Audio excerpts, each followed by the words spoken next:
नमस्कार दोस्तों, स्वागत है हमारे इस यूट्यूब चैनल पे।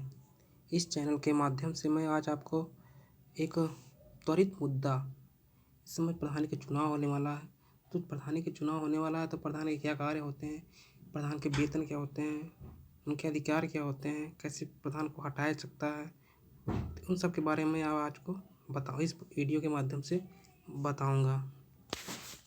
अगर आप हमारे चैनल पर नए हैं तो चैनल को सब्सक्राइब करें, लाइक करें और इस जानकारी को अधिक से अधिक लोगों के बीच शेयर करें, जिससे जो लोगों का भ्रम है वो दूर हो और चुनाव में बढ़ चढ़ कर लोग पार्टिसिपेट करें। और हर व्यक्ति को इस चुनाव में वोट देना ज़रूरी है, जिससे एक सही व्यक्ति का चुनाव हो।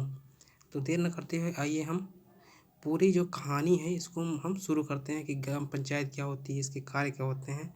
इन सब चीज़ों को डिटेल से आज देखेंगे। वीडियो थोड़ा लंबा हो जाएगा, बोरिंग लगेगा, लेकिन आपको जानना बहुत ही ज़रूरी है। गांव की सरकार, आइए मैं यहीं से शुरू करता हूँ। क्या होता है, जो देश की करीब 70% आबादी गांव में रहती है, ये आपको पता ही है, क्योंकि भारत क्या है, गांव का देश है। यहाँ पे पूरे देश में 2,39,000 ग्राम पंचायतें हैं। त्रिस्तरीय पंचायत व्यवस्था लागू होने के बाद लाखों रुपए का फंड सालाना दिया जा रहा है। कुछ जानकारी नहीं होगी, लेकिन जो केंद्र सरकार होती हैं या राज्य सरकार होती हैं वो ग्राम प्रधान को लाखों रुपए का हर साल फंड देती हैं। जो गांव का विकास होता है उसकी जिम्मेदारी प्रधान और जो पंच होते हैं उनकी होती है कि वो गांव का विकास करें। उसके लिए आपको मालूम ही है कि हर 5वें वर्ष ग्राम प्रधान का चुनाव होता है। ये चुनाव कौन कराता है? ये जो राज्य स्तर के चुनाव अधिकारी हैं वही चुनाव को कराते हैं। चुनाव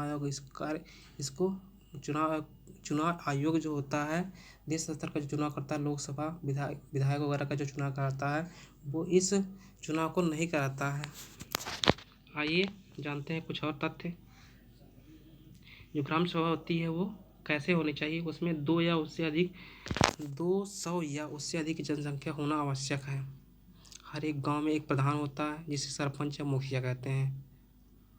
जो 1000 की आबादी वाले होते हैं उसमें 10 ग्राम पंचायत सदस्य, 2000 तक 11 तक 3000 की आबादी तक 15 सदस्य होने चाहिए। ग्राम सभा की बैठक 2 साल में 2 बार होनी जरूरी है, लेकिन ऐसा प्रधान लोग करते नहीं हैं, क्योंकि उनकी जो पोल है वो खुल जाती है, कितना खर्च किए वो बताते नहीं हैं। ये वो केवल लिस्ट बना के भेज देते हैं सरकार को, लेकिन ऐसा नहीं करना चाहिए। तो आप लोगों को, आप जो जनता है, इसको आवाज़ उठाना चाहिए कि हर साल में 2 बार बैठक हो, कि उनके कार्यों का विवरण लिया जा सके, उन्होंने कार्य क्या किया, कितना खर्च किया, ये सब जानकारी अब लें। तो ये जो है बैठक होना ज़रूरी है। जैसे लोकसभा की मीटिंग होती है संसद में, वैसे ही गांव भी एक पूरा लोकतंत्र है, लोकतंत्र का छोटा रूप है। ग्राम सभा की बैठक साल में 2 बार होती है, उसका 15 दिन पहले नोटिस से देनी होती है। ग्राम सभा की बैठक बुलाने का अधिकार ग्राम प्रधान को होता है। बैठक के लिए कुल सदस्यों की संख्या के 5वें भाग की उपस्थिति ज़रूरी होती है। आइए कुछ और तथ्य को देखते हैं। ग्राम पंचायत के 1/3 सदस्य किसी भी समय हस्ताक्षर करके लिखित रूप से यदि बैठक बुलाने की मांग करते हैं तो 15 दिनों के अंदर ग्राम प्रधान को बैठक आयोजित करनी होगी। ग्राम पंचायत के सदस्यों द्वारा अपने में से एक उप प्रधान का निर्वाचन किया जाता है, लेकिन लोगों को पता नहीं चलता है कौन उप प्रधान है। गांव का प्रधान ही पता चलता था कि कौन है प्रधान, बस। बहुत से लोगों को इतना ही नहीं पता था गांव के प्रधान कौन है, क्योंकि विकास नहीं करते, जनता के बीच में जाते ही नहीं है। जब चुनाव हो जाता है तो वो 5 साल के लिए गुम हो जाते हैं, 5 साल बाद फिर वापस आते हैं। यदि उप प्रधान का निर्वाचन नहीं किया जा सका हो तो नियत अधिकारी किसी सदस्य को उप प्रधान नामित कर सकता है। आइए कुछ और तथ्य को देखते हैं। अगर प्रधान और उप प्रधान को अगर पद से हटाना हो तो क्या करना चाहिए? सूचना प्राप्त होने के 30 दिन के अंदर जिला पंचायत अधिकारी, जिसे DDO कहते हैं, डिस्ट्रिक्ट डेवलपमेंट ऑफिसर कहते हैं, गांव में एक बैठक बुलाएगा। सूचना कम से कम 15 दिन पहले दी जाएगी। बैठक में उपस्थित वोट देने वाले सदस्यों के 2/3 बहुमत से प्रधान एवं उप प्रधान को पद मुक्त किया जा सकता है। पद मुक्त मतलब उसको पद से हटाया जा सकता है। अगर ग्राम प्रधान या उप प्रधान गाँव के प्रगति के लिए ठीक से काम नहीं कर रहे हैं तो उसे पद से हटाया भी जा सकता है। ऐसा बहुत ही रेयर केस में होता है, लेकिन ये अधिकार है जनता का कि वो अगर वो प्रधान काम नहीं कर रहे हैं तो उसको हटा सकता है। समय से पहले पद मुक्त करने के लिए एक लिखित सूचना जिला पंचायत अधिकारी को दी जानी चाहिए, जिससे ग्राम पंचायत के आधे सदस्यों के हस्ताक्षर होने जरूरी होते हैं। सूचना में पद मुक्त करने के सभी कारणों का उल्लेख होना चाहिए कि क्यों उसको हटाया जा रहा है। ये तो जाहिर सी बात है, उसको हटाया जा रहा है क्यों, क्योंकि वो एक संवैधानिक पद है, तो उसको बताना भी जरूरी है किसके कारण ऐसा हटाया। वैसे तो हटा नहीं सकते। हस्ताक्षर करने वाले ग्राम पंचायत सदस्यों में से 3 सदस्यों का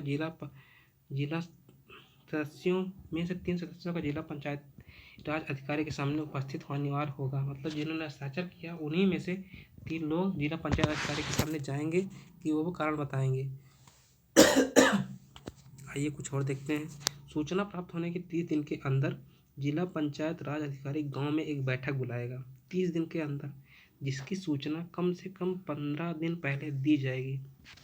बैठक में उपस्थित तथा वोट देने वाले सदस्यों के 2/3 बहुमत से प्रधान एवं उप प्रधान को पद मुक्त किया सकता है, मतलब को पद से हटाया जा सकता है। जो अब आते हैं, जो ग्राम प्रधान होते हैं उसके कार्य क्या होते हैं।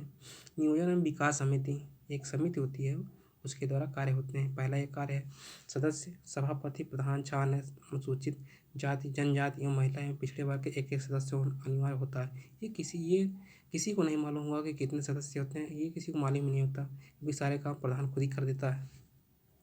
समिति के कार्य, ग्राम पंचायत की योजना का निर्माण करना, कृषि पशुपालन और गरीबी उन्मूलन कार्यक्रमों का संचालन करना। निर्माण कार्य समिति सदस्य सभापति ग्राम पंचायत द्वारा नामित सदस्य 6 अन्य सदस्य आरक्षण ऊपर की ही तरह। समिति के कार्य समस्त निर्माण कार्य करना तथा गुणवत्ता निश्चित करना। आइए तीसरा कार्य देखते हैं ग्राम प्रधान के। शिक्षा समिति, एक गांव में शिक्षा समिति का होना अनिवार्य है। उस शिक्षा से ही विकास होता है।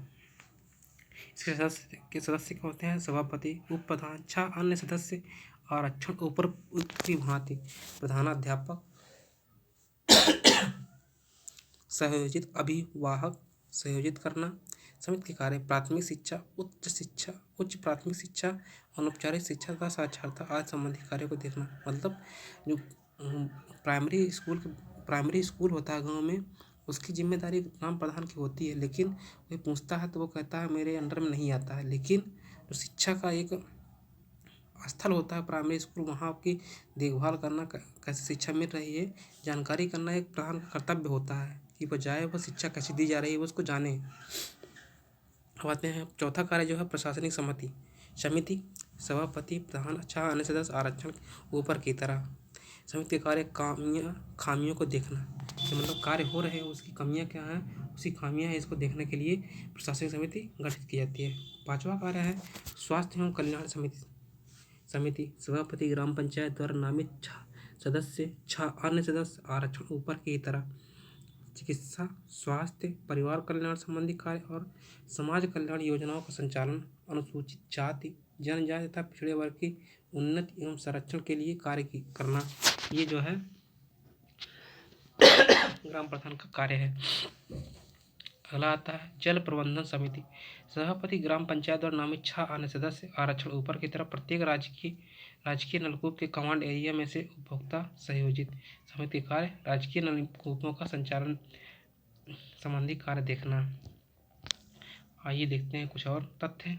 सभापति ग्राम पंचायत द्वारा नामित 6 अन्य सदस्य ऊपर, तो प्रत्येक सहित देखना, ये हो गया है ग्राम पंचायत के कार्य। ये ब्रीफ में देख लेते हैं। कृषि संबंधी कार्य, ग्राम विकास संबंधी कार्य, संक्षेप में देख लेते हैं क्या क्या कार्य होते हैं। प्राथमिक विद्यालय, उच्च प्राथमिक विद्यालय व अनौपचारिक शिक्षा के कार्य, युवा कल्याण संबंधी कार्य, राजकीय नलकूपों की मरम्मत व रखरखाव, चिकित्सा एवं स्वास्थ्य संबंधी कार्य, महिला एवं बाल विकास संबंधी कार्य, पशुधन विकास कार्यक्रम, समस्त प्रकार की पेंशन को स्वीकृत करने और वितरण करने का कार्य। इसमें सबसे ज़्यादा धांधली होती है पेंशन को स्वीकृत करने और वितरण में।